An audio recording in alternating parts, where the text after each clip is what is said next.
Começar a gravar.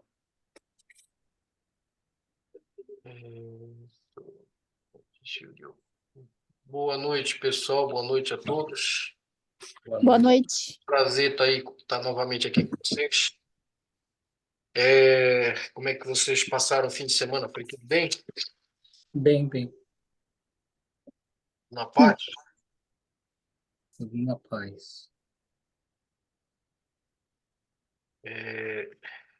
A gente vai fazer o seguinte. Hoje, a gente vai voltar num trecho que a gente já foi e tem mais coisa, um negócio interessante que eu descobri lá, que Deus me mostrou lá. Fazer uma pergunta de pegadinha para vocês. Vamos ver que alguém acerta. Quem tem Bíblia, se puder procurar lá no... Deixa eu ver se eu jogo aqui na tela. Mas é lá no livro de Gênesis. Está lá no livro de Gênesis. Aquela briga que Jacó teve com Deus. Briga não, é luta, né? Briga e luta é coisa diferente, tá, pessoal? Em Nihongo, você sabe o que é Kenka, né? Kenka. Kenka. Eu não. Briga, né? Kenka? Kenka é briga, né? Só que Kenka. Kenka. Kenka. Só que luta, briga em português é Kenka, em Nihongo. Porém, luta, né, em português, em Nihongo não é Kenka. Sabe como é que chama? Luta. Vou procurar na Bíblia em Nihongo, em japonês, para saber. E lá está escrito Kakuto, Kakuto.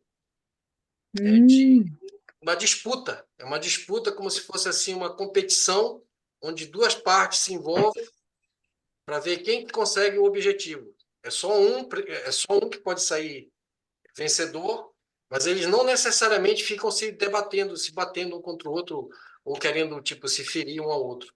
Eles estão competindo para ver quem consegue atingir primeiro o alvo, o objetivo, né? É o Kakuto. E é essa palavra que está lá nessa luta de Jacó com Deus, né? É luta, não é briga. Luta. Lutou com Deus. Ele lutou com Deus. Lutou no sentido de competiu, porque Deus queria uma coisa e ele queria outra. Mas, na verdade, Deus, ele entrou naquela luta com Jacó para perder. E ele estava esperando a reação de Jacó, para ver se Jacó ia fazer aquilo que Deus estava esperando que ele fizesse. Aí a pergunta que eu vou fazer é o seguinte: quanto tempo que durou essa luta entre Jacó e Deus? Quanto tempo? Quem consegue achar aí primeiro o trecho de onde Jacó lutou com Deus? Está lá no 32, versículo 24. Vou ler aqui. Ficando ele só, e lutava com ele um homem, até ao romper do dia. Vendo este que não podia com ele, tocou-lhe na articulação da coxa. Deslocou-se a junta da coxa de Jacó, na luta com o homem. Disse este: deixa-me ir. Quer dizer, Deus falou para Jacó, né? Deixa-me ir. Pois já rompeu o dia, já estava amanhecendo, e lá ele estava ainda naquela competição ali. E respondeu Jacó: não te deixarei ir se me não abençoares. Se você não me abençoar, eu vou te deixar ir. Então, você só deixa isso aí quando você me abençoar. Perguntou-lhe, pois, quer dizer, Deus, né, perguntou para Jacó: como te chamas? Ele respondeu: Jacó. Então Deus disse, né, para Jacó: já não te chamará Jacó, e sim Israel. Né? Pela primeira vez aqui, o nome Israel é citado na Bíblia, que é o nome desse país que tem lá no Oriente Médio, né, que é a pátria dos judeus, né? O mesmo país onde Jesus nasceu, né? Pois como príncipe lutaste com Deus e com os homens e prevaleceste. Tornou Jacó: dize, rogo-te, como te chamas? Respondeu ele: por que perguntas pelo meu nome? E o abençoou ali. Aquele lugar chamou Jacó Peniel, pois disse: vi a Deus face a face, e a minha vida foi salva.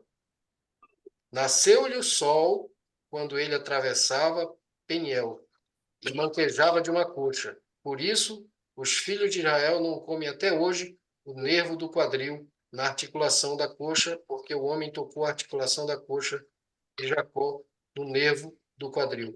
Aqui no 33, ele já avança, né, na narrativa, dizendo assim: levantando Jacó os olhos, viu que Esaú se aproximava, e com ele 400 homens. Então passou os filhos de Lia e Raquel e as duas servas, pôs as servas e seus filhos à frente, Lia e seus filhos atrás deles, Raquel e José por último. Até aqui. Aqui, quando ele levantou os olhos e viu Esaú vindo, então é claro que já estava dia claro, né? E essa luta, ela começou à noite. Começou à noite, né? Lá do 22 em diante, está escrito assim: levantou-se naquela mesma noite, tomou suas duas mulheres, voltando, né, no 22, suas duas mulheres, suas duas servas e seus 11 filhos, e transpôs o val de Jaboque. Tomou-os e fê-los passar o ribeiro, fez passar tudo que lhe pertencia, ficando ele só. Aí a gente já tinha visto esse trecho aqui, mas aí Deus me mostrou mais uma coisa muito, muito, muito bacana, muito preciosa, um tesouro aqui. E aí eu quero trazer isso para vocês. A pergunta, começa com uma pergunta: quanto tempo durou essa luta? Mais ou menos, claro, exatamente, tipo, a Bíblia aqui não relata, mas diz que começou à noite e estava amanhecendo, eles estavam lutando ainda. Quer dizer, Jacó estava ainda insistindo com Deus: me abençoa, senão não te deixo ir. Se agarrou com Deus e disse: me abençoa, senão não te deixo ir. E no 33, verso 1 já diz, né, que levantando Jacó os olhos, viu Esaú vindo de longe, né, vindo ao longe, já estava dia claro. Então, mais ou menos, quantas horas vocês acham que durou essa luta? Eu vou dar uma dica: todos vão errar, porque eu errei, eu errei. Quantas horas mais ou menos? Tipo, 12 horas? é possível, né? Porque 12 horas, se era noite quando começou, e aí terminou quando já era de manhã, talvez tenha durado 12 horas, no máximo, né? Talvez 10 horas, talvez 8, né? Amanheceu, digamos que começou 10 da noite, foi até 6 horas da manhã, 6 horas já é dia claro, né? Então, 8 horas, né? Foi por aí, 8, sei lá, 7 horas, 12 horas, talvez, no máximo. Vocês concordam ou não? Esse tempo aí de luta tem uma pegadinha, uma pegadona. O que acontece é o seguinte: a gente precisa entender o que é a bênção de Deus. O que é a bênção de Deus? A bênção de Deus, e Jacó estava muito ligado nisso, ele entendia muito bem o que era a bênção de Deus. A bênção de Deus representa a própria presença de Deus com a pessoa. Então, foi aí que ele colocou Deus num beco sem saída. Porque Deus queria ir embora. Aparentemente, Deus não queria ir embora, na verdade. Deus estava só testando Jacó, para ver se ele realmente se apegava a Deus. Porque a bênção de Deus, quando ele pede para abençoar, eu quero que tu me abençoe e aí tu pode ir embora. O que ele estava querendo dizer era o seguinte: a tua bênção é tu ficar comigo, Deus. Eu quero que tu fique comigo. Não só essa noite, não só hoje, mas para o resto da minha existência. Não só para a minha existência, mas para todos os meus descendentes. E a Bíblia diz, né, que Deus, ele abençoa aqueles que o amam até 1000 gerações à frente.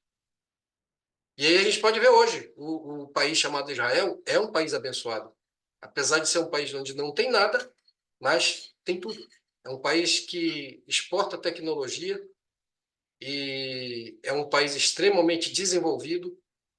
É um país que, apesar de estar em constante conflito, né, com seus vizinhos, como agora lá na faixa de Gaza, aquele ato terrorista lá que provocou essa guerra, mas é um país que está sob a bênção que Jacó pediu lá naquele dia, naquela noite, e está sobre ele. Quer dizer, na verdade, foi assim, é tipo assim: Jacó colocou uma algema no braço dele e disse assim: eu só deixo você ir quando você colocar essa algema no teu braço também. Aí você pode ir. Ó, se a algema está no teu braço e está no meu, como que eu vou ir embora? Como que a gente vai se separar?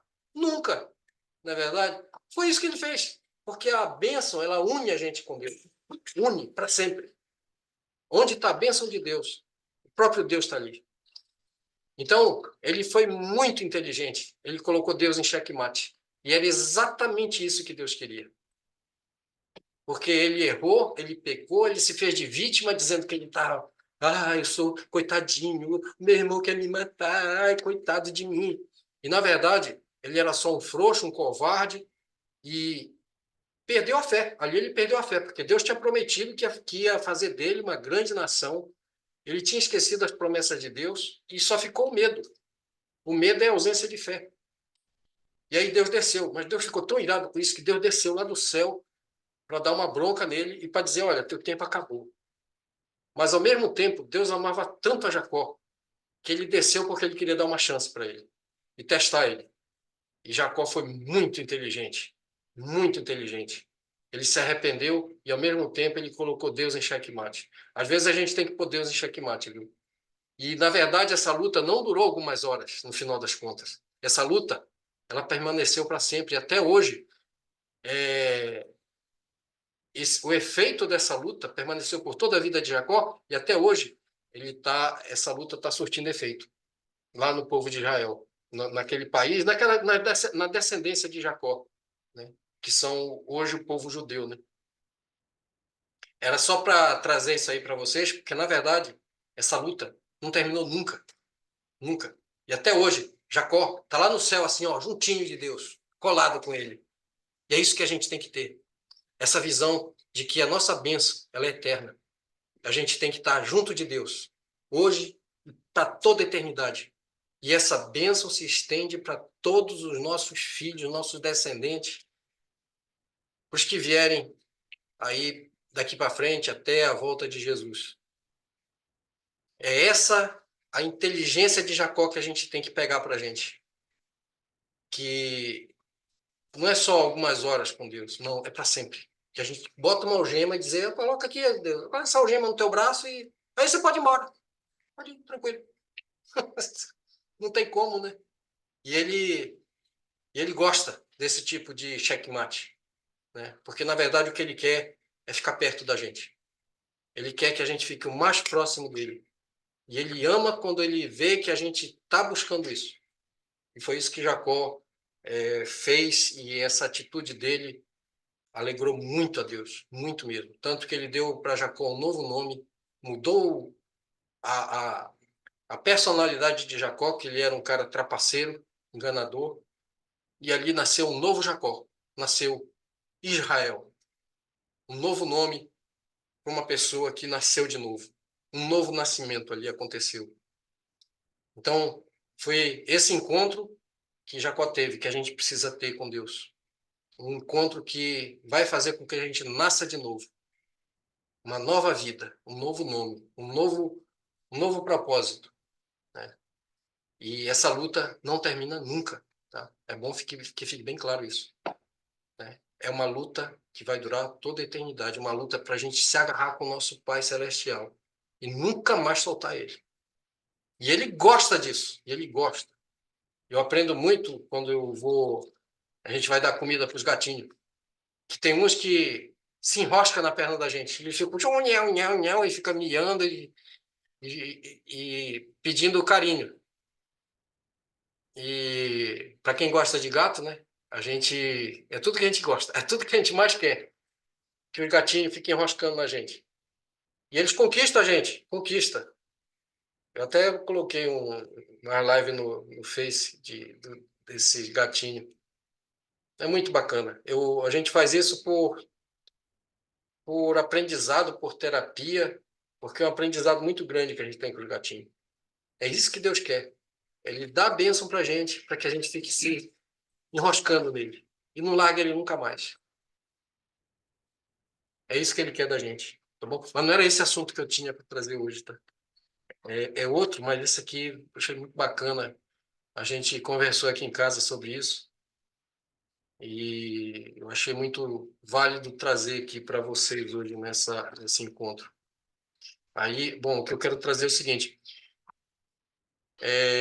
a gente não vai ainda voltar para o Êxodo, que a gente terminou o capítulo 1, mas a gente não vai voltar ainda para o capítulo, não vai voltar para o capítulo 2, porque tem outra coisa aqui que eu achei importante trazer para vocês. Eu vou colocar aqui na tela, peraí.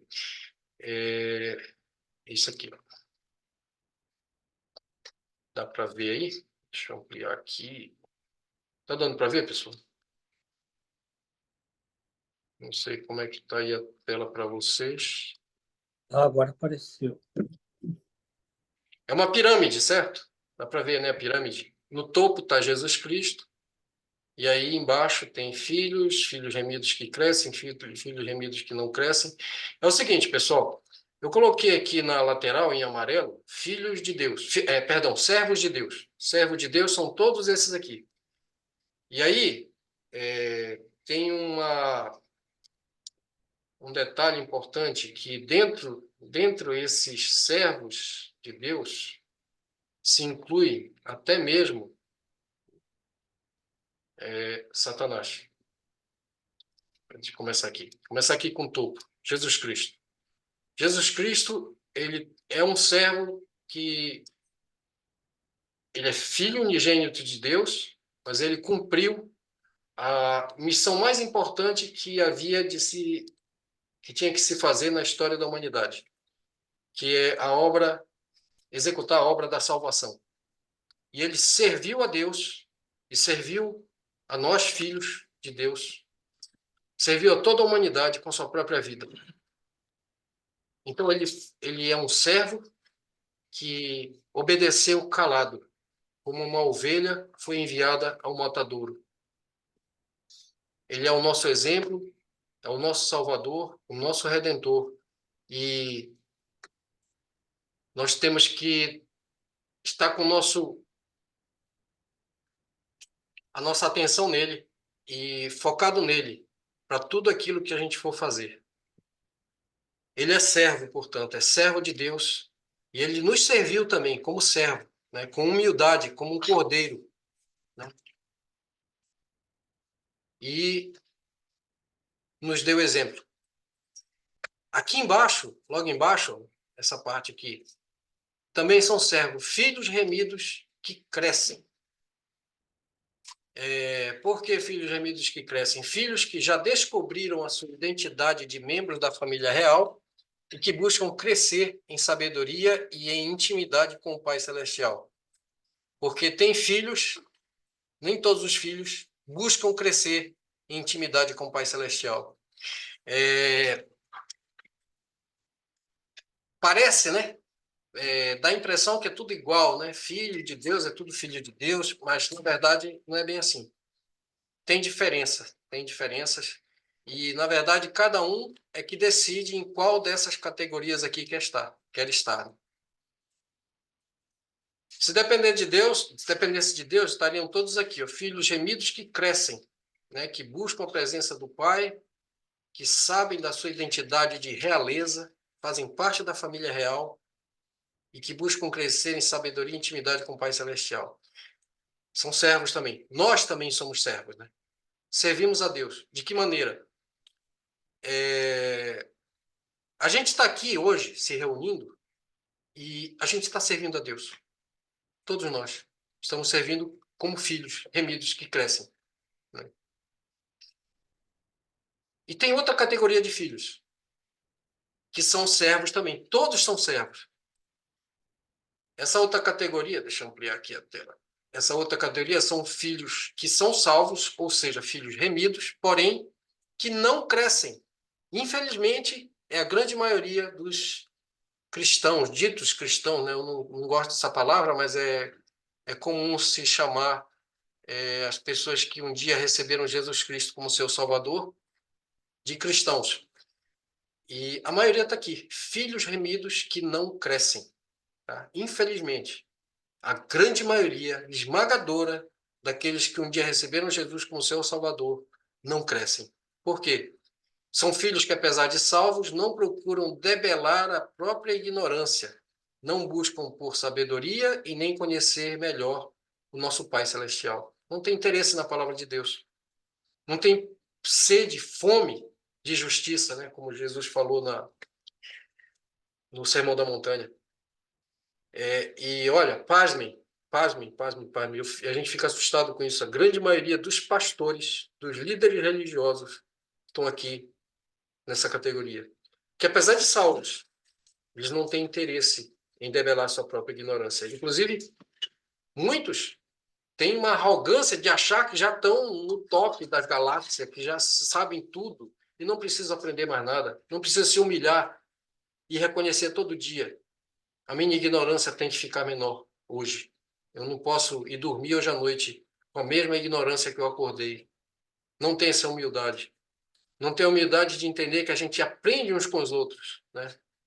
E Deus coloca pessoas, às vezes, bem humildes na nossa frente para a gente aprender com elas, né? Acha que não, já sei tudo. E às vezes Deus coloca até bichinho, até gato, né? Que nem eu falei, para a gente aprender com os bichinhos, né? E os bichos têm muitas lições para ensinar para a gente.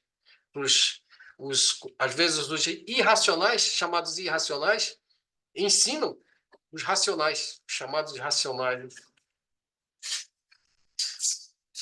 São servos também, apesar de não crescerem, só que esses aqui, vamos ver se a gente um dia consegue, porque consegue estudar isso aí, lá em Apocalipse 13, fala desses remidos, desses filhos remidos que não crescem, são salvos, mas não crescem, e fala também daqueles que crescem. Tem em Apocalipse 13, lá em Zacarias 13 também fala deles. Eu vou ler aqui rapidinho.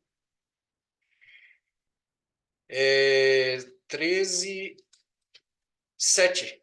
Diz assim, foi-lhe dado ao dragão, para entender melhor, vamos do 6. E abriu a boca em blasfêmia, quer dizer, a besta, né? Blasfêmia contra Deus, para lhe difamar o nome e difamar o tabernáculo, a saber, os que habitam no céu. Foi-lhe dado também que pelejasse contra os santos e os vencesse. Deu-se-lhe ainda autoridade sobre cada tribo, povo, língua e nação. Aqui não está dizendo que a besta, né, que representa o Estado, que vai imprimir uma perseguição muito, muito grande contra nós, os filhos de Deus, não diz que,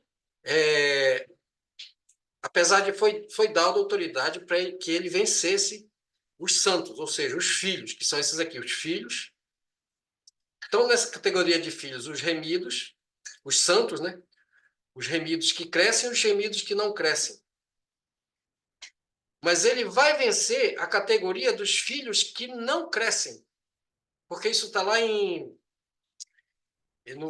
na carta em 1 João, do mesmo autor, ele explica, né? Se eu acho aqui, que os filhos de Deus, eles são protegidos e ficam, diz assim, ó, 1 João 5,4 diz assim, porque todo que é nascido de Deus vence o mundo. Todo que é nascido de Deus vence o mundo. E aqui está dizendo que foi dada autoridade à besta, a Crasiado, a besta, para que eles vencessem os santos. Então, aparentemente, aqui tem uma contradição com 1 João 5,4, que diz assim, todo aquele que é nascido de Deus vence o mundo. E aqui diz que foi dada à besta autoridade para que vencesse os filhos de Deus, vencesse os santos. Essa aparente contradição, na verdade, mostra para a gente que existem esses dois tipos de filhos. Os filhos que crescem e os filhos que não crescem. Os filhos que buscam avançar e aqueles que estão estagnados, né? Então, a categoria de filhos que vai ser vencida nessa fase aí do Apocalipse são esses filhos que, apesar de salvos, que apesar de já estarem com a salvação garantida, eles vão ser derrotados nessa perseguição que o Estado vai imprimir contra eles. Infelizmente, isso aqui parece que já começou. Infelizmente ou felizmente, não sei. Porque a gente vê muitos filhos de Deus que estão com a vida simplesmente arruinada, destruída. Que apesar de estarem na igreja, de serem gente boa, gente salva, mas que não apresentam nenhuma característica de que estão crescendo e prosperando em termos espirituais, né? Estão absolutamente parados no tempo. E, em consequência disso, a vida inteira começa a decair a ponto deles não ter nenhuma diferença daqueles que não são filhos ou daqueles que não descobriram ainda que são filhos. Mas isso é uma opção pessoal, porque na medida em que a pessoa busca Deus, lá em Hebreus 11, diz que aquele que busca Deus, crê que ele existe e que ele se torna galardoador, ele dá presente para aqueles que o buscam. A gente recebe presente de Deus, galardão de Deus. Galardão não é só lá no céu, é aqui também. Presente que Deus dá para a gente, né? Quando a gente busca Ele. Então é uma opção. Isso aqui é absolutamente opcional. Deus nunca quis ter filhos que não crescessem.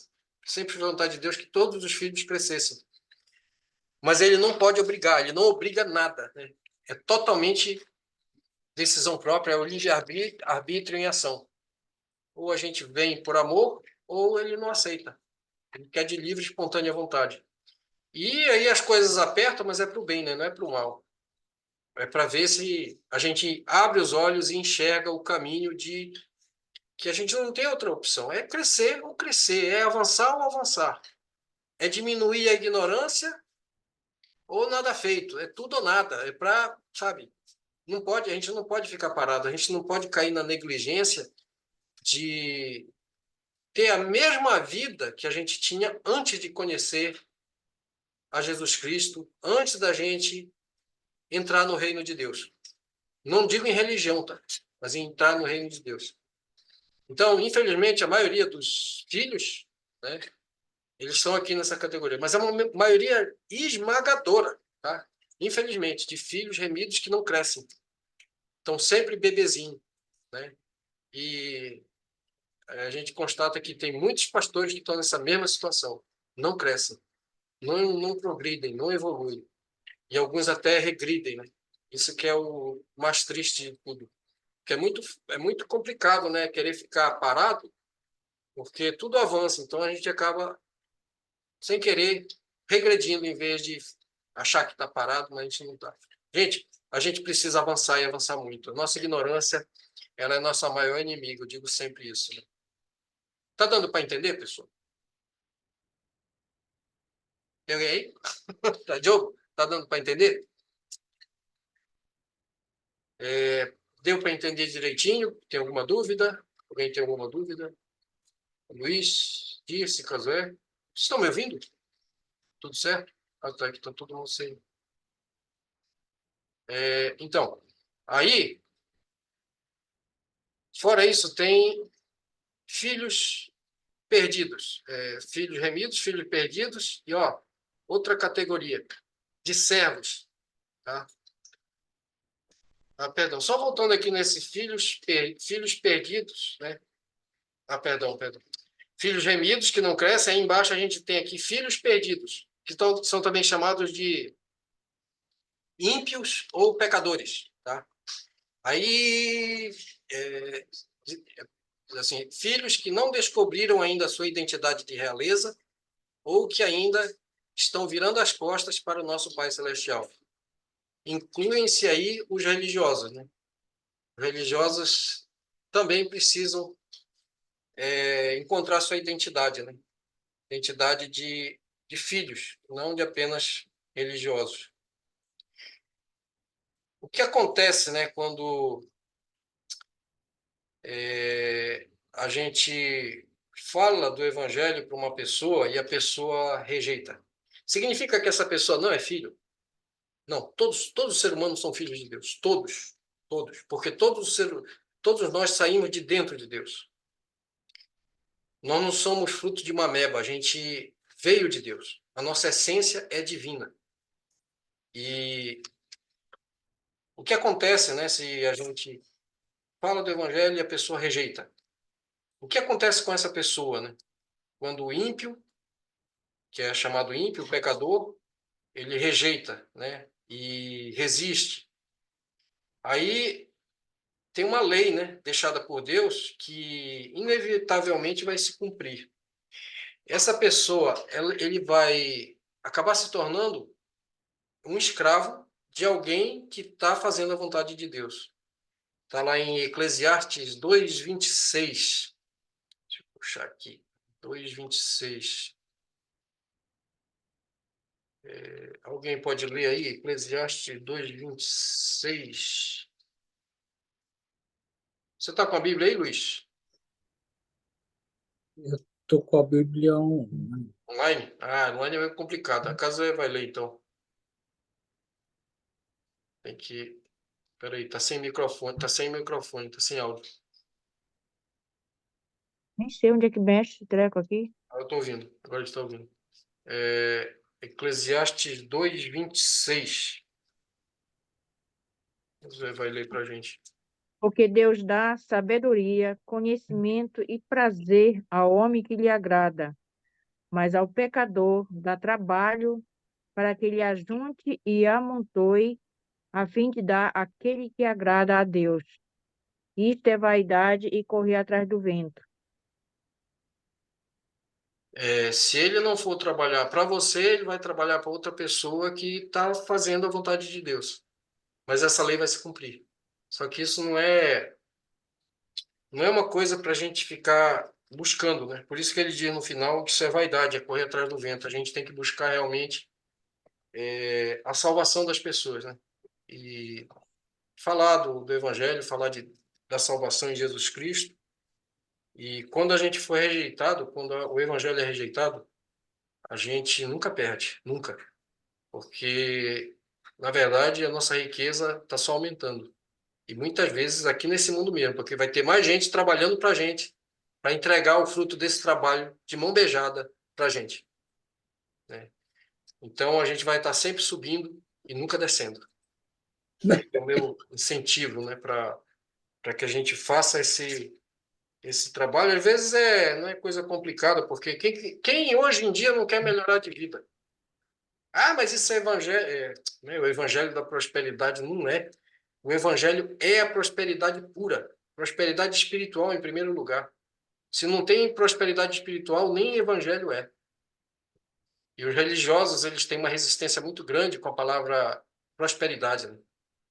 Prosperidade quer dizer ser produtivo, né? Crescer, e no caso, crescer espiritualmente. E os religiosos têm uma resistência muito grande porque eles acham que prosperidade é uma palavra do diabo, né?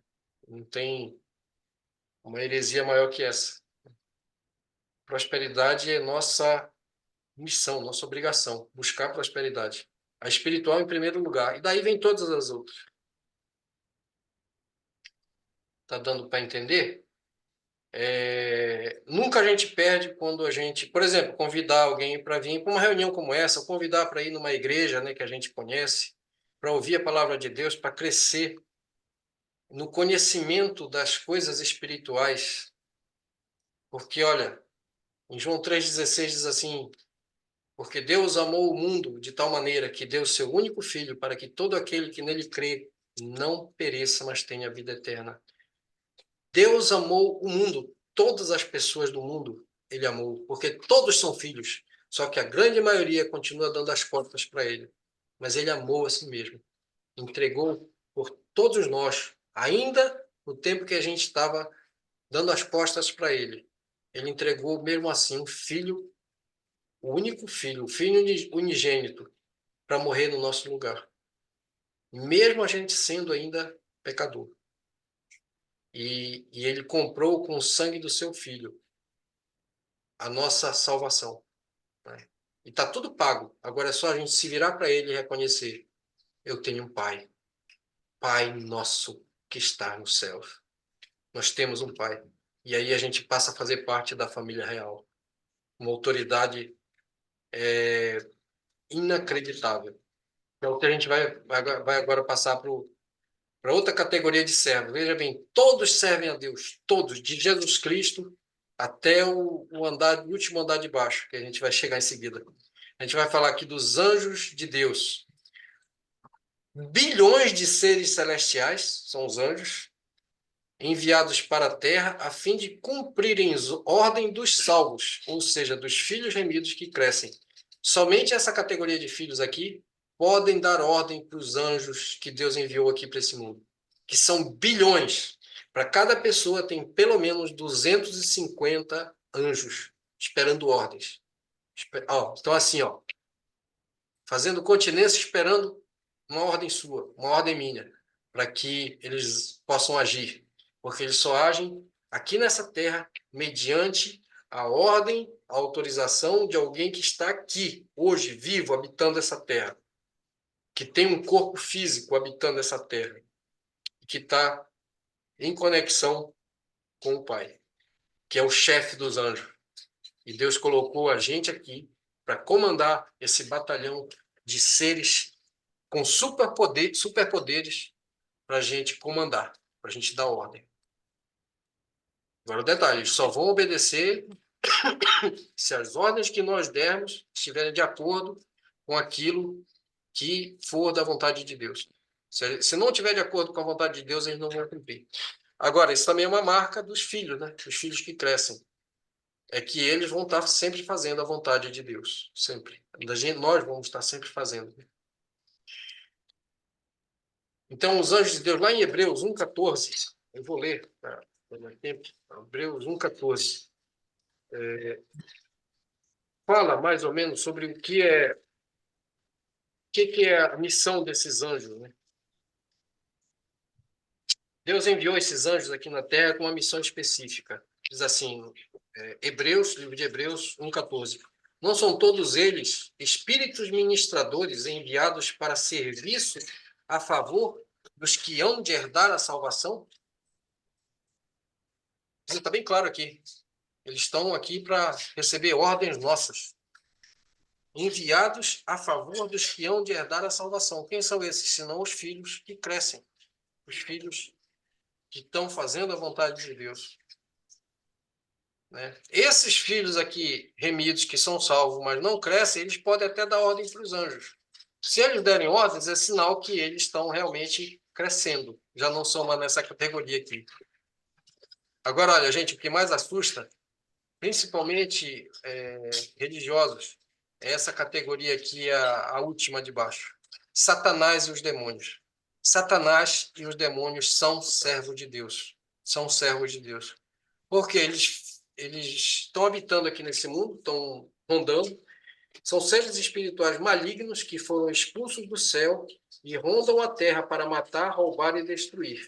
Porém, só agem mediante a autorização de Deus e estão submissos às ordens dos filhos que já são salvos. Na verdade, é aquela história, né? O Satanás, ele age para fazer o mal, sem dúvida. Só que aí, ele pode até tentar fazer alguma coisa para prejudicar, de fato, o reino de Deus, os filhos de Deus, prejudicar nós, prejudicar a expansão do reino, mas ele não consegue. Porque tudo que ele faz acaba tendo efeito contrário, no final das contas. Por exemplo, ele traz problemas financeiros para a vida da maioria das pessoas. Ele traz problemas de relacionamento para a maioria das pessoas. Ele provoca, né? E muitas vezes, a maioria dos casos, inclusive eu fui assim também, foi o meio pelo qual eu acabei encontrando o reino de Deus e a Jesus Cristo. O sofrimento me fez, sem querer, me aproximar de Deus. A dor, a escassez, a pobreza me fez me aproximar de Deus. Através de Jesus Cristo, eu descobri Jesus Cristo, descobri o que é o reino. Isso mudou minha vida. Isso tem mudado a minha vida. Não só a minha, mudou, lógico, a vida da minha família. Eu tenho família, né? Tenho filhos, tenho esposa, e isso muda completamente a nossa história, a nossa existência como família também. Eu também tenho empresa, e mudou até a minha empresa. Mudou muito, muito, para melhor, para muito melhor. Então, veja só, Aquilo que Satanás tentou fazer, de destruir, de me acabar financeiramente, me acabar em termos de relacionamento, e até de saúde, espiritualmente, me fazer desacreditar de Deus, tudo isso acabou saindo pela culatra, esse tiro dele, esse ataque. Tudo que ele faz acaba girando e fazendo efeito contrário. É aquele negócio, né? Há males que vêm para bem. Porque Deus só autoriza ele fazer aquilo. Satanás não pode fazer o que ele quer. Ele só faz aquele mal que Deus permite. Tá bom, vai lá. Você quer fazer? Vai, desça aí, eu deixo você tocar. Agora, cuidado, naquele lá você não toca. É assim. E ele não pode desobedecer essa ordem de Deus. As pessoas que estão fora do reino, especialmente os filhos perdidos, são filhos, mas estão fora do reino. Não querem reconhecer a sua condição de filho, apesar de estar tudo resolvido já, é só se virar para o seu pai e receber o perdão, receber uma vida nova, igual Jacó, né? Receber um novo nome, uma nova vida, um novo nascimento, e receber tanto presente de Deus, mas mesmo assim não quer. Não quer porque, sei lá, acha que vai perder alguma coisa e, na verdade, é o contrário. Só tem a ganhar. E o melhor de tudo, é tudo de graça. Não precisa ficar, sabe, cumprindo um monte de regrinha de religião, coisa nenhuma. Você só precisa de uma coisa. Ame seu pai. Só isso. Faça o que você quiser. Essa que é a verdade. Ame seu pai. Porque se você amar a Deus, você não precisa mais de lei. Lei, regra, é para quem está fora do reino. É para quem não ama. É para bandido. É para fora da lei. Né? Para quem é rebelde. Para quem é filho. Para quem sabe, né, o que tem que fazer. Não precisa de regra. Por exemplo, eu não preciso colocar regra nenhuma para o meu filho. Por quê? Porque eu ensinei para ele os princípios. E se ele me ama, ele vai cumprir os princípios que eu ensinei para ele. Ele pede o carro para sair à noite, sai? Não me preocupo, porque eu sei o filho que eu tenho. Eu confio. Né? Eu não preciso ficar botando um monte de regrinha. Ele tem o temor de Deus na vida dele. Então, o que Deus dá para a gente é liberdade. Meu filho sabe, ele tem liberdade para tudo. Para tudo. Ele só não tem liberdade para pecar. O resto ele tem liberdade para tudo. Para desfrutar a vida, para sair com os amigos. Né? Ele está, né, numa fase aí que está precisando de namorada. Liberdade. Liberdade total. A pessoa nunca perde por quando ela se vira e começa a reconhecer que tem um Pai celestial. Nunca perde. Muito pelo contrário, só ganha. A gente nunca perde por buscar a presença de Deus. Tá bom, pessoal? Essa aí é o que eu tinha para trazer hoje para vocês. Desculpe pelo atraso de meia hora. É que eu estava terminando aqui essa pirâmide. Então, ó, quando falarem para vocês sobre servos, você é servo de Deus? Todos são servos, todos. De Jesus Cristo a Satanás. Só que tem que ver em qual nível que é. Porque Satanás e os demônios servem a Deus nesse sentido. Que eles fazem o mal, mas acaba que o mal acaba fazendo efeito contrário. Como fez na minha vida. E eu acredito que faz na vida de tanta gente. E aí eu posso dar um testemunho. Eu fui escravo de Satanás, mas Jesus Cristo me libertou. Uma vida incomparavelmente melhor. Uma vida abundante. Uma vida onde eu, agora sim, eu sei o que é ser vencedor. Ser mais do que vencedor. Então, nesse sentido, até Satanás é servo de Deus. Todos são servos. Sem querer, todos são servos. Só que para esses que estão aqui, ó, nessa categoria, abaixo de Jesus Cristo, tem tanto privilégio que a gente demora um bom tempo para aprender todos. Eu estou estudando para ver se eu descubro todos. Né? Recentemente eu descobri essa aí, que a gente tem de 250 a 3 mil anjos a nosso serviço aqui, esperando ordem nossa. E com superpoderes 24 horas por dia, a gente não precisa pagar nem um centavo de salário para eles. Isso é caro, hein, gente? Já está tudo pago. Deus paga tudo para eles. Servo de Deus é uma frase, é um título que poucos entendem o que é ser servo de Deus, porque é muito amplo. Vai desde Jesus Cristo até Satanás e os demônios. E aí muita gente fica assustada. Ah, mas não pode, Satanás não tem nada a ver com Deus. Satanás foi expulso por Deus do céu. Ele era um anjo de luz que estava no céu. Então ele tem tudo sim a ver com Deus. E um dia ele se rebelou, ele quis ser mais que Deus. Ele foi soberbo, né? Achou que ele já era o tal. E aí Deus odeia soberbo, jogou ele lá de cima com todos os seus demônios que também estavam com ele.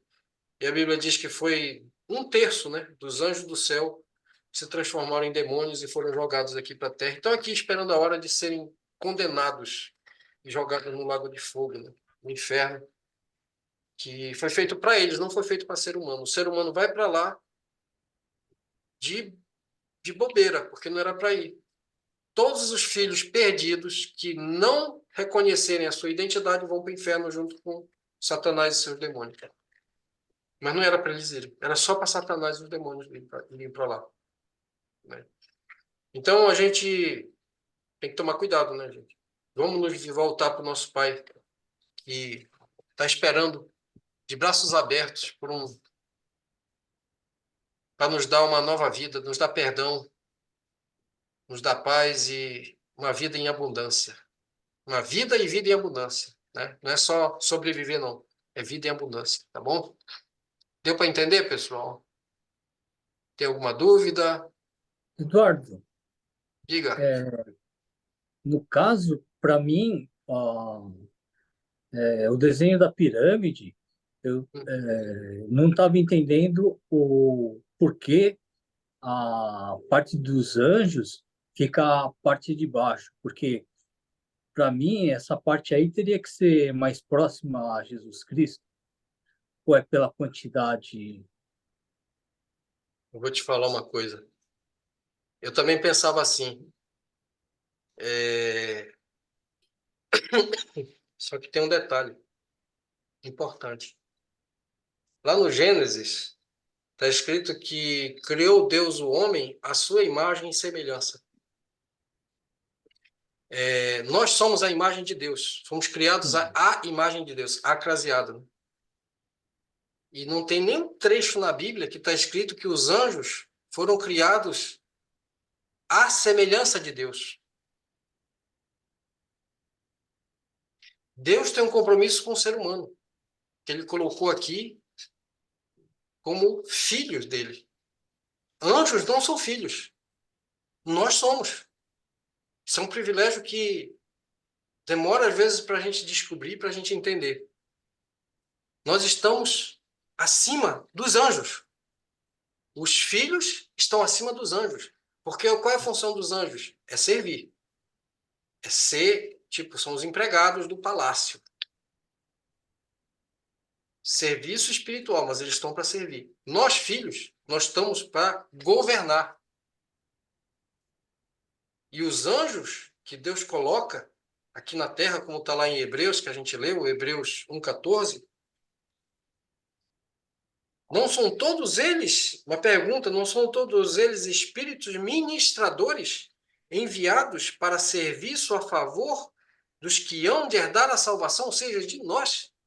Eles foram enviados para cá, para a terra, para agir, trabalhar a nosso favor. Eles são empregados nossos. Está entendendo? Anjos estão numa categoria inferior aos filhos de Deus. É o que está escrito aqui em Hebreus, né? Os anjos estão para nos servir, servir a Deus e nos servir aqui na terra. Isso é uma coisa que eu tomei um susto também, porque eu não imaginava que era assim. Isso dificilmente vai ser ensinado em alguma igreja, alguma religião, porque todos acham que os anjos são um nível superior. E lá em Hebreus diz que não. Eles são enviados para trabalhar para você, trabalhar para mim, trabalhar para nós. Talvez a dúvida dele é porque, no caso, se ele não aceitou ainda a Jesus, então acho que talvez estivesse abaixo dos anjos, talvez a dúvida dele seja isso. Ah, Que sim. no entendimento que eu tenho é que o princípio que me foi passado foi que a gente vive nessa terra, depois que a gente parte, a gente vira um anjo e vem depois para servir as pessoas, os familiares, as pessoas mais próximas. Por É, isso é que essa correlação que eu fazia e achava que estaria acima, né? esse tipo de doutrina não tem base bíblica, né? Não tem base Ah, dentro do que a gente aprende com a palavra de Deus. Hum. Esse que é o problema, né? Tem muito hum, de, tipo, crendice sem fundamento nenhum.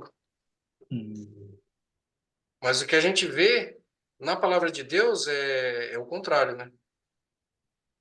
Nós somos filhos e nós, inclusive, fomos feitos num corpo que não era para morrer.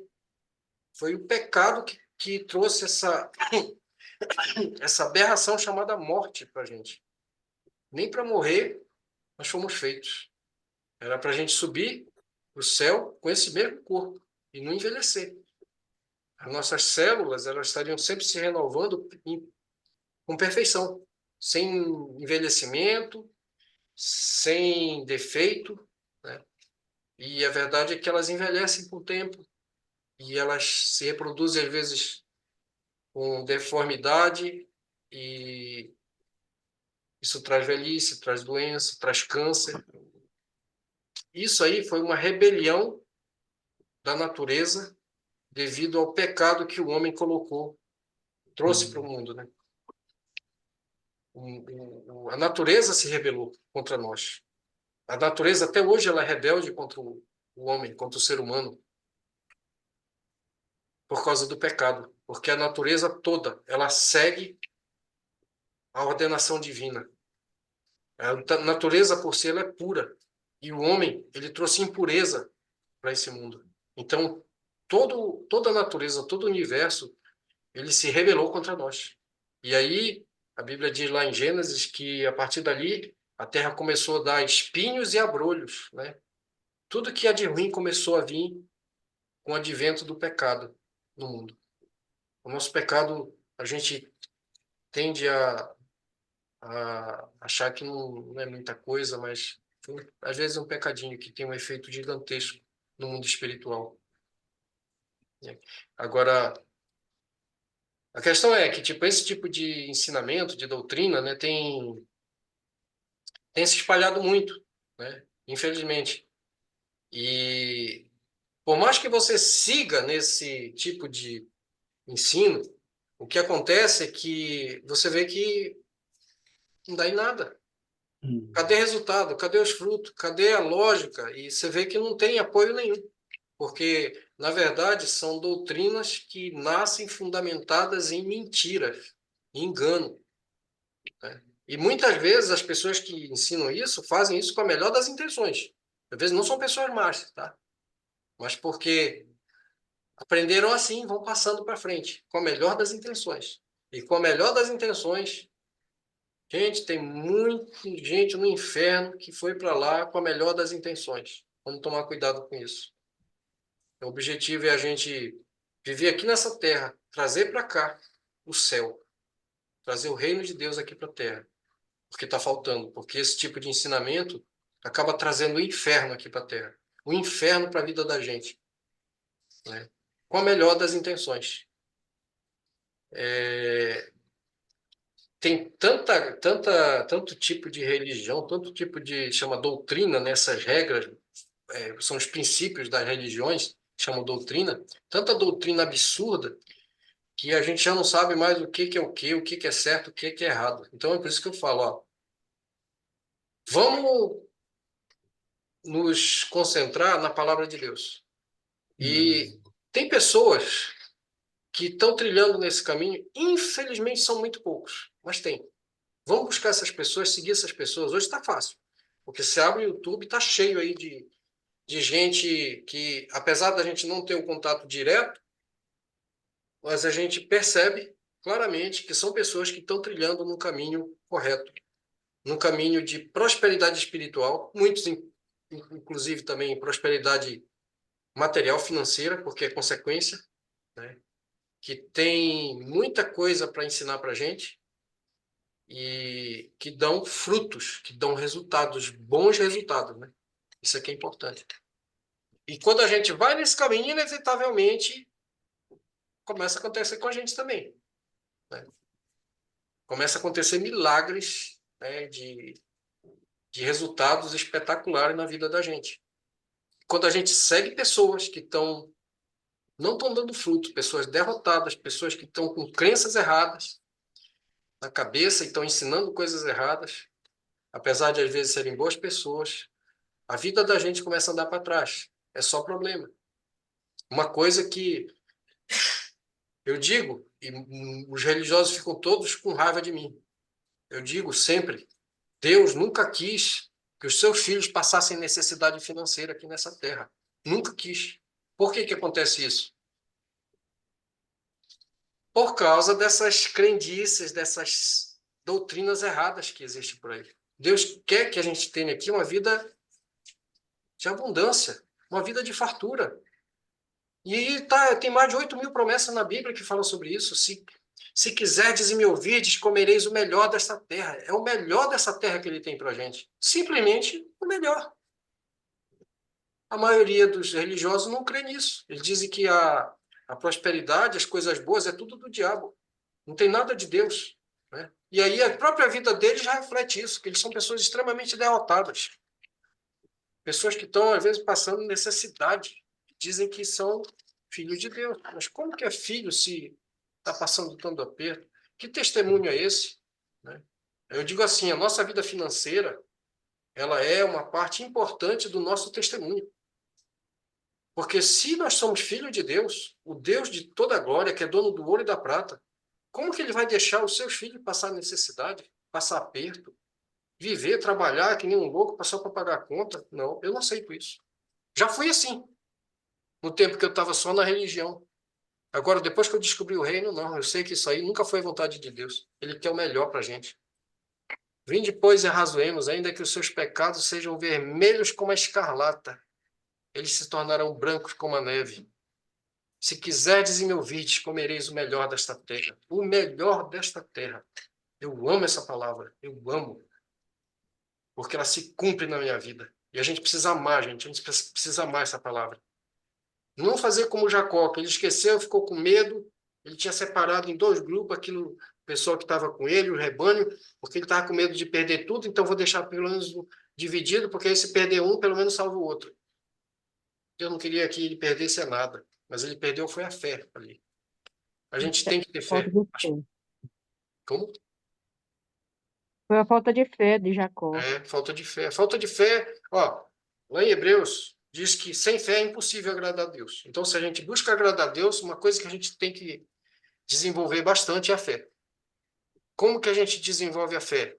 Conversando com o autor da fé, que é Jesus Cristo. Como que a gente conversa com Jesus Cristo? Lendo a Bíblia e fazendo perguntas para ela. Porque a Bíblia é Jesus Cristo. É uma pessoa. E a gente começa a conversar com essa pessoa. Mas por que isso, Jesus? Por que assim? Me explica, eu não estou entendendo. Eu quero entender. Conversa com a Bíblia. Conversa com a palavra de Deus. Aí a gente começa a se tornar íntimo de Jesus Cristo, o autor da fé. A nossa fé, ela se fortalece quando a gente conversa com a palavra de Deus, que é o próprio Jesus Cristo. E vamos fazer pergunta para a palavra de Deus, fazer mesmo. Mas eu não entendi isso aqui. O que quer dizer com isso? Jesus, o que é isso? Me diz, por favor. E não descanse enquanto você não tiver resposta. Ele vai te dar a resposta. Vai te dar. E junto com a resposta vem tesouros gigantescos, sabe? E isso vai fazer a nossa fé aumentar, vai fazer a gente se aproximar mais de Deus. E vai fazer um efeito fantástico na vida prática nossa, tá? No nosso dia a dia. Vai fazer uma diferença gigante. E peça a Deus também tempo para gastar com Ele, para conversar com Ele, através da palavra dele. Conversar, sabe? Ler. Não entendeu? Não tem problema. Pergunta, mas pergunta. Não durma sem resposta. Eu, às vezes, durmo sem resposta. E aí Deus me acorda na madrugada e começa a me mostrar. Ah, essa do Jacó foi anteontem. Anteontem à noite. Mas cobrem de Deus resposta. Ele tem prazer em receber essas perguntas. Tem prazer. Saibam que essa Bíblia é uma pessoa e você precisa conversar com essa pessoa. Não é só ler, não. É fazer perguntas. Ah, tá, é mesmo? Isso. Aí ele te leva para o próximo passo. Sempre avançando. Os filhos remidos que não crescem não têm esse tipo de interesse. Não buscam esse tipo de intimidade com Deus. E aí, né, acabam que, lá no Apocalipse 13, diz, né, eles vão ser eliminados. Começou já essa eliminação, tá? Tem gente que está sendo cortada e acha que ainda está no páreo, mas na verdade já foi eliminado. Eu estou vendo, ó, não é raro hoje em dia ver igrejas sumindo do mapa, desaparecendo, de tão pouca gente que tem. Não é raro ter pastor que se desvia da fé, infelizmente. Padre que se sai da igreja, tem, sabe, tem esse tipo de coisa. Porque são pessoas que acharam que não precisam mais crescer, não tem mais o que aprender, né? E nunca isso vai acontecer, na verdade. Isso vai acontecer quando o último degrau da escada for alcançado, quando a gente estiver saindo dessa terra, indo para o outro plano, onde a gente vai receber a coroa da vitória, a coroa da vida, dada pelo próprio autor da salvação, né? Aí sim a gente vai poder dizer, agora eu tenho pleno conhecimento do que é Deus, do que é a palavra de Deus. Porque aí a gente vai receber dele um corpo de glória, a gente vai estar convivendo com ele face a face. Mas até lá tem muita jornada ainda pela frente, né? Apesar de a gente já estar na meia-idade, né? Mas eu acho que ainda tem muita jornada aí pela frente. Tem muita coisa para a gente abençoar as pessoas, crescer, ser abençoado e abençoar outras pessoas. Tem muito trabalho aí pela frente, né? Lembrando, né, pessoal, vai chegar o verão e vocês estão convidados, viu? Já estou comprei o jet ski. Comprei o jet ski, estão todos convidados a brincar. Estou comprando não, eu ganhei uma Hilux quase zero, 11 mil quilômetros. Ganhei uma Hilux e mais um prêmio em dinheiro. De graça, de graça. Depois eu ensino como é que faz para ganhar. O jet ski também foi presente de Deus. É tudo ganho, não tem nada, né? Tudo dado. Mas tem que explicar esse presente aí, como é que foi. Ah, eu tenho que fazer, tio. Eu vou ficar aqui até de manhã para explicar. Mas você só, só ameaça e não fala. Então, fica as cenas para os próximos capítulos, porque também a gente tem que dormir, né? Mas assim, foi presente, foi presente. Presente de Deus e Para assim, é ensinar, para eles fruto, ganharem também esse presente. mas é fruto, sabe do quê? De crescer espiritualmente. Isso é fruto direto de Exatamente. crescer espiritualmente. Porque quando a gente busca Deus, ele dá sabedoria. Faz com que a gente comece a ter interesse por coisas importantes para o nosso dia a dia também, né? Não é só tipo espiritual, não. O espiritual se aplica na prática aqui na Terra. Inclusive, ó, questão de grana, sabe? A gente deixa de ser escravo do dinheiro para ser senhor do dinheiro. Eu vou falar, sabe de quem que eu ganhei esse presente? Foi de Deus, em primeiro lugar, e do governo. O governo do Japão me deu esse presente. Porque já que ele, tipo assim, tem que cobrar imposto mesmo, então eu peguei, vou colocar essa compra com despesa da empresa e abater do imposto. E tem outros recursos de elisão, chama Setsuzei, né, em Nihongo, e tem também a questão do Bitcoin, que o Bitcoin é a grande sacada que vai, praticamente a gente não vai pagar mais nada daqui para frente. A gente já está vivendo isso, né? A gente, tipo, só de ter Bitcoin a gente consegue viver muito bem, não precisa nem ter outras fontes de renda, se bem que tem várias, mas a gente começa, tipo, o que que é isso? Nunca vi isso. Começa, Bitcoin dá um rendimento que a gente trabalhando não chega nem perto daquilo que o Bitcoin rende, né? E isso é uma coisa impressionante, impressionante. E não é pouco dinheiro, não, é muito dinheiro. Eu nunca vi um negócio assim, eu estou assustado, assustado realmente. E é uma coisa que a gente precisa aprender também, porque o Bitcoin não é só um investimento. O Bitcoin nem investimento é. Ele é uma chave da liberdade. É uma chave que tira a gente das mãos da besta do apocalipse, que é o Estado, dessa entidade maligna chamada governo, Estado, que a gente deixa de ser escravo para ser pagador de imposto, de ser roubado. A gente para com esse negócio, acaba. Não tem como roubar Bitcoin, não tem como pôr imposto sobre Bitcoin. A gente tem liberdade total. É por isso que eu estou focando totalmente a nossa questão de balanço patrimonial em aplicar, em transformar tudo em Bitcoin. O nosso patrimônio vai ser material, vai ser só Bitcoin e nada mais. O nosso plano aí é médio e longo prazo. Atualmente a gente já está pondo em prática isso. Não é muito fácil, está cada vez mais difícil, mas a gente vai estar firme nisso aí, porque eu sei que isso é um caminho que Deus está mostrando para a gente. Ele quer a gente livre, porque no futuro a gente vai precisar de liberdade, vai precisar de muitos recursos para ajudar as pessoas que vão ser atingidas terrivelmente por essa calamidade que está se aproximando aí. Uma calamidade terrível, terrível, terrível. Que hoje já não está fácil, tá? Eu acho que todos, né, sabem disso. Não está fácil para a gente levar a vida, mas vai ficar muito pior, mas muito pior.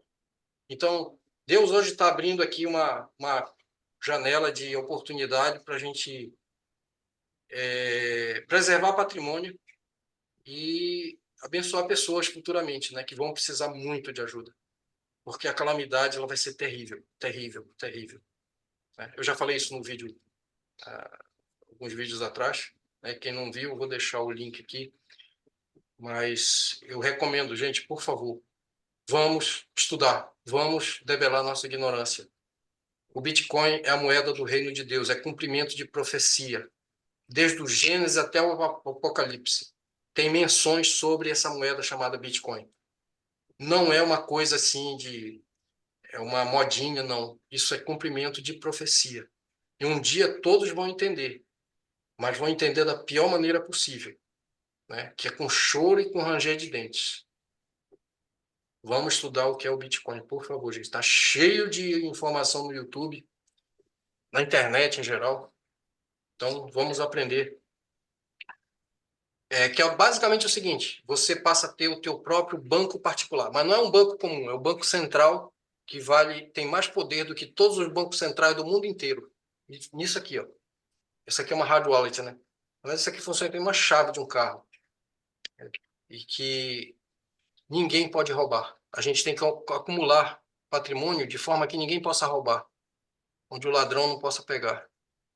E o Bitcoin, ele dá essa oportunidade para a gente, ele dá esse recurso para a gente. Todos os outros tipos de patrimônio podem ser confiscados, roubados pelo governo, pelo ladrão. O Bitcoin não. E outra, se valoriza estupidamente a cada dia. Né? Então, vamos estudar sobre isso. Isso aqui tem tudo a ver com o reino de Deus, tá? Tudo a ver. Vocês nunca vão ouvir, ninguém ouviu falar isso em igreja nenhuma, nem um teólogo, nem um padre, nunca vai falar nada sobre isso. Porque isso aqui é a chave para, inclusive, detonar o poder do Estado, o poder da religião, né? E para dar liberdade e poder para os filhos de Deus.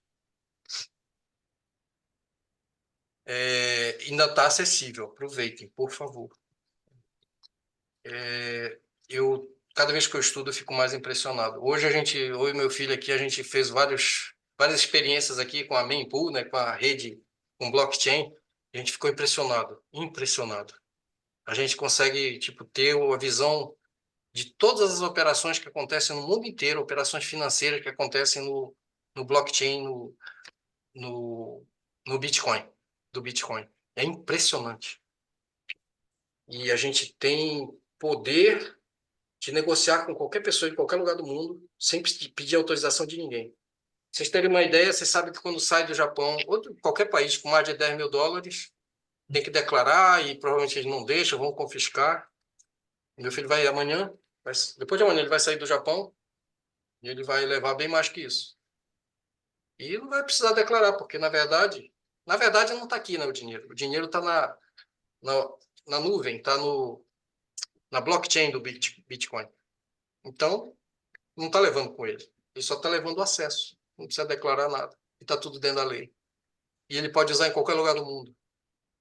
Eu posso enviar para ele por WhatsApp o dinheiro, se for o Bitcoin, sem restrição, sem pedir autorização de ninguém e de forma completamente segura. Sabedoria é o que a gente precisa, gente.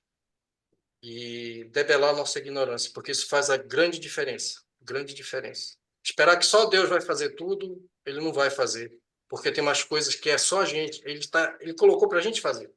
E aquilo que ele colocou para a gente fazer, ele não vai fazer. Aprender, estudar, pôr em prática. Ele dá os recursos, dá a capacidade. Mas se a gente tem preguiça de agir, nem Deus vai fazer isso por nós. Porque ele não abençoa a preguiça. Preguiça mental, preguiça espiritual. Preguiça física nem se fala, né? Mas o pior de tudo é a preguiça mental e a espiritual. Isso aí não tem bênção para quem... Não adianta orar por quem é preguiçoso, para quem não quer aprender. Não adianta. Vai se lascar na vida e ponto final. Não adianta, não é a oração que vai resolver. Eles vão estar aqui, ó, nessa dos filhos remidos que não crescem, né? O problema é que os filhos remidos que não crescem e esses filhos perdidos, essas duas categorias, eles têm muito pouca diferença. Muito pouca diferença. Tem tão pouca diferença que eu não arrisco a dizer quem é quem. Mas tem jeito para os dois. Tem jeito para os dois. Ainda é tempo, né? É melhor correr aqui e ser filhos que crescem, que buscam sabedoria. Compensa muito, gente. Muito mesmo. Muito, muito, muito. Muitos dias, muitos anos de trabalho duro podem ser poupados quando a gente busca crescer na presença de Deus. E cada dia que passa, eu estou rindo sozinho. Que a bênção de Deus tem me acompanhado. Eu espero que essa mesma bênção faça parte da vida de vocês. Que é muito bom. Muito bom. A gente assim, nem acredita. Meu Deus, é bom demais. É bom demais. Tá bom, pessoal? Tem alguma pergunta mais, Luiz? Tem mais alguma dúvida? Disse? Tudo certo? Aí eu vou pedir para a Casuel orar e aí a gente encerra por hoje, tá bom? Tem alguém que quer fazer algum pedido? Eu quero pedir, né? Meu filho vai viajar, vai de volta para a Austrália depois de amanhã. Ele vai amanhã para Tóquio, vai pernoitar no aeroporto. Daí ele vai para a Austrália, vai passar 4 meses lá. Depois vai voltar em julho, né? E aí eu gostaria de pedir a oração de vocês pelo meu filho, pela viagem dele. É o meu Ok. caçula, né? Pai, é, pai coruja, né? Uhum. Mas é um filho muito abençoado. Acho que vocês conhecem. A Diz conheceu ele, né? Conheço. O Luiz não conheceu ainda. Vai ter Eu oportunidade. conversei com ele uma vez também. Conversou? Foi lá na loja? Não, não, é online. Ah, tá, Ah, online, já sim, tá. Já tá, foi foi uma na vez, tela. apresentou. Então, ele Uhum. está partindo. E foi uma fase extremamente produtiva, viu? Puxa vida. Crescemos muito com ele aqui. Espiritualmente, financeiramente, esse garoto, meu Deus do céu. Em 2 meses e meio, ele rebentou. Ele deu um resultado fantástico no financeiro da empresa e da família também. Glória a Deus. Quase que paga a faculdade inteira dele, em 2 meses, o resultado que ele deu aqui com a gente. Nossa, Isso foi quase. Se não fosse por minha causa, ele teria pago tipo um troco muito grande.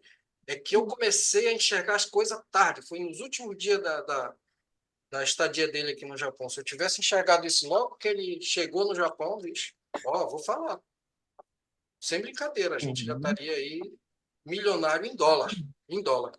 Tal foi a produtividade que ele conseguiu ter, né? Uhum. Nunca está tão bom que não possa melhorar, né? Por incrível que pareça. Eu pensava que ia ter despesa, não tive. Ele já deu um retorno fantástico. A bênção de Jacó amém. acompanhou toda a sua descendência. Gente, a gente não sabe o que é a bênção de Deus. Não é só para a vida da gente, não. Acompanha nossa descendência aí por décadas, séculos. fora. Vamos se apegar a Deus, vamos se agarrar com ele. Disse, não, vai embora só depois que tu botar o gema aqui em mente, aí você pode ir embora. Ou seja, nunca vamos se agarrar com Deus e não deixar nunca mais ele sair da vida da gente, ele fazer parte eternamente da nossa vida. É isso que ele está querendo de nós, esse apego. Amém. É. Amém. Então a Casé vai orar e a gente vai encerrar, tá bom? Vamos orar então. Obrigada, Senhor Deus, nosso Pai, por este momento de comunhão, Senhor, de aprender da tua palavra, Senhor. Que tu fala na tua palavra, que buscar em primeiro lugar a tua palavra. Amém. Todas as coisas vos serão acrescentadas. Isso. E nós estamos vivendo isso, Senhor. E nós queremos também compartilhar com todos que buscar, Senhor, a tua palavra, tá? Aprendendo mais de ti, buscar, Senhor, as tuas promessas que tu tens na tua palavra, Senhor. Amém. Obrigada, meu Deus, por esse momento, pela Dice, pelo Luiz e para todos que vão ouvir aqui, Senhor, Amém. porque nós estamos te buscando, Senhor. Abre nossa mente, abre nosso coração para dar entendimento, Senhor, e sabedoria para que possamos usufruir, Senhor, das tuas promessas.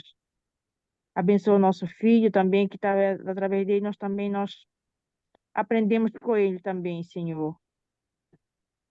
Para que nós possamos, Senhor, também cada vez mais te buscar como filho, Senhor, como pecador, que nós precisamos todos os dias, Senhor, estar na tua presença para sermos regenerados, Senhor. Obrigada, meu Deus, por esta noite, que dá o teu descanso, Senhor, a nós e abençoe essa semana, Senhor, que está começando, e possamos te buscar cada vez mais, Senhor. É o que te pedimos e te agradecemos, Senhor, em nome de Jesus. Amém. Amém. Obrigado aí, Amém. pessoal, pela presença de todos. Foi muito bom, Obrigado. tá bom? Obrigado. É quarta-feira, né? Até. Isso. Até mais. Tchau, tchau. Até mais. Tchau. Boa noite. Boa noite. Boa noite.